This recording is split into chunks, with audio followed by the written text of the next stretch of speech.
For example 1, we're going to be finding the 0 of the linear function y equals 2x minus 4. And a 0 is where your y value on the graph is equal to 0. And that happens at your x-intercept. So if I actually graph y equals 2x minus 4, and I go down for my y-intercept, and then go up 2 over 1, up 2 over 1. This point that I'm graphing right now, this big dot right here, that is my x-intercept. And that is where y is equal to 0. So basically when you're finding zeros, you're finding x-intercepts.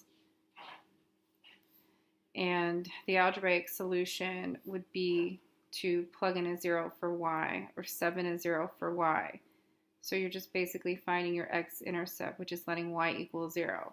So right over top of this y, where f of x is, I'm going to substitute in a 0, and then we're going to go ahead and work backwards and figure out what x is. So I'm going to add 4 to both sides. I get 4 is equal to 2x, and x equals 2. And then you can see there is your 0. And if you want to do this graphically, you can put it into your graphing calculator. You're going to go into y equals, and you're going to type in your function, which is 2x minus 4. And then you're going to graph. I'm going to zoom standard because I had it zoomed in.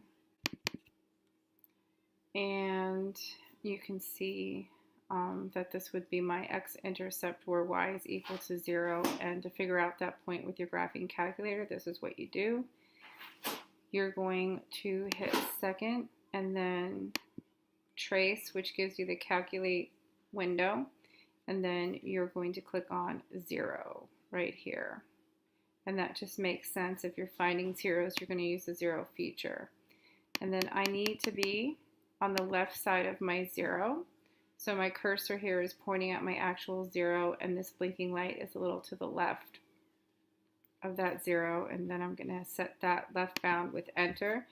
Now it's asking me for a right bound. And I need to move my cursor to the right side of my 0 on top of that point, right above the x-axis. And I'm going to set that point with enter. And then it's asking me to guess. And so I'm going to move back down right on top of my 0 as close as I can. And then I'm going to hit enter, and it's going to give me my 0. My 0 is my x-intercept, and that is over where x is equal to 2. And that's how you use your graphing calculator to find it.